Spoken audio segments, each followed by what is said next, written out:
Okay. Hey, everybody. This is Wendy Walker here with Lynne Constantine of the Live Constantine Writing Duo for our latest edition of Book Brag.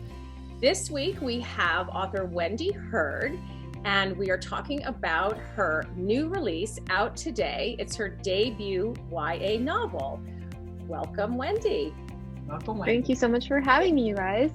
So, a little bit about Wendy Heard. She is the author of two adult thrillers, The Kill Club and Hunting Annabelle, which Kirkus Reviews praised as a diabolically plotted creep show from a writer to watch, and I totally agree. Her latest book is She's Too Pretty to Burn, which Kirkus called a wild and satisfying romp, and it got a starred review. It's her YA debut, as I mentioned, and she lives in Los Angeles. And we are so thrilled to have you here. Lynne, do you want to take it away? Sure. Welcome, Wendy. We like to start off just by having you tell everybody a little bit about your book in a few sentences. Yeah, sure. Well, again, thank you so much for having me. She's Too Pretty to Burn is a Dorian Gray reimagining about two teenage girls, a photographer and her muse, who get sucked into this dangerous spiral as they navigate an underground San Diego art scene. How did you get this idea? So I think the original jumping off point was Dorian Gray, but with photography and gender swapped. And that idea just kind of like went through a bunch of iterations until it became this idea of the magic in Dorian Gray. You know, it's kind of a speculative element with that portrait that absorbs all the aging or whatever. And in this one, it was talking about the magic of social media and like what one photograph can do to an entire life. So it's not speculative. The magical element is the magic of going viral. So I'm just wondering, when you were writing the book, was there anything along the way that surprised you or that you learned, whether it was research or just something that surprised you about the development of the story?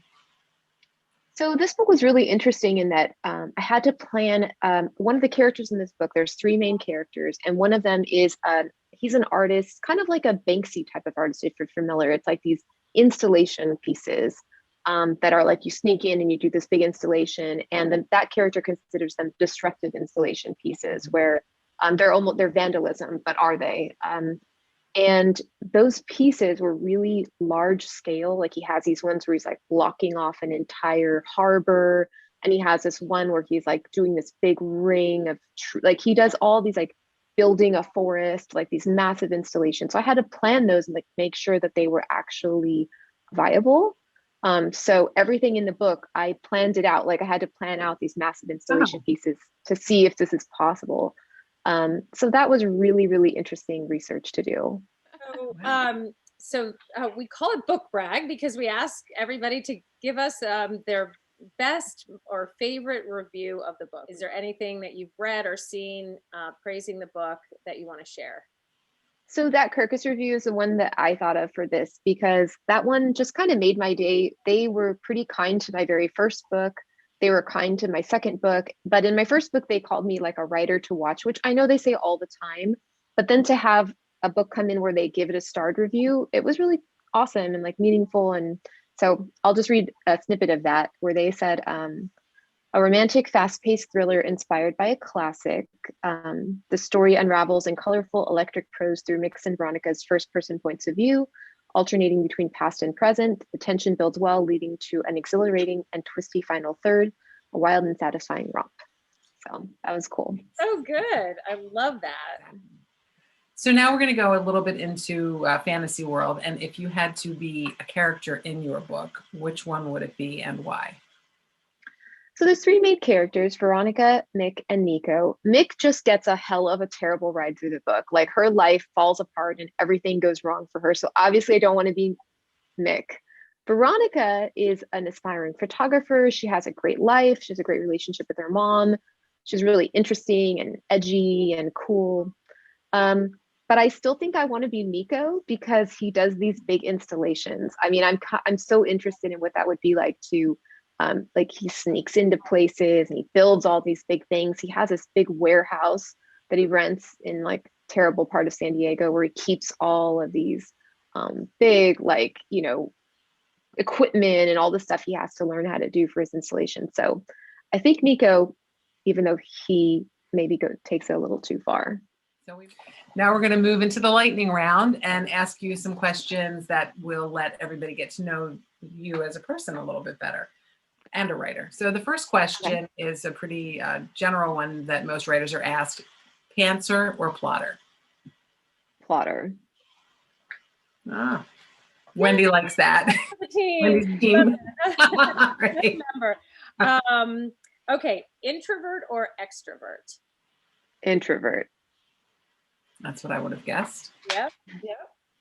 Cat or dog? Cat, even though I have dogs. They hear you say that? My daughter's allergic. They're my cat replacements. Ah, okay. Gotcha. Okay, got it. What's your favorite place to write? There's a little tiny hotel that I like to go to in Morro Bay up the coast. I go there usually once a book when I need to take a weekend and just like drill in and focus and finish something. So that's my favorite place to write. It's in a little town up the coast. That sounds nice. I need someplace like that right now. Amazing. Okay, favorite word?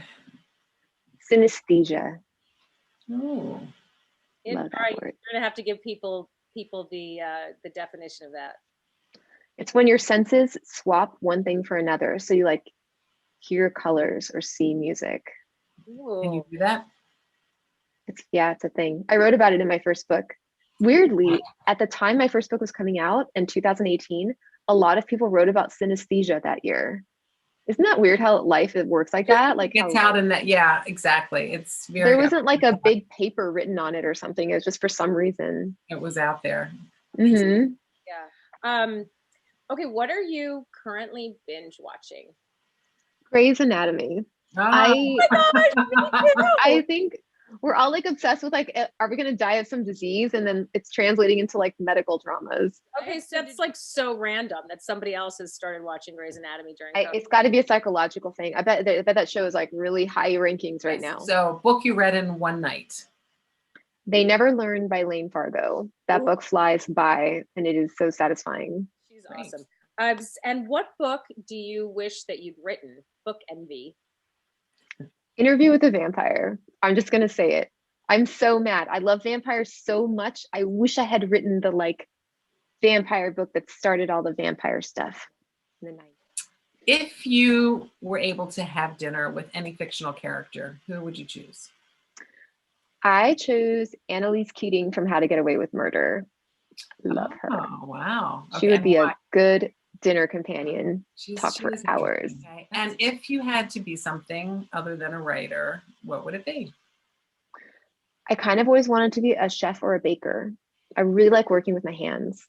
Right. But thank you so much for being with us. And again, today is the day that you can get your hands on Wendy's exciting new book, She's Too Pretty to Burn, on all online channels, in independent bookstores, everywhere books are sold. And Wendy, can you just let readers know where they can connect with you on social media? Yeah, and thank you so much for having me. I'm on Twitter, Instagram, everywhere at Wendy D. Heard. That's like D like David in the middle.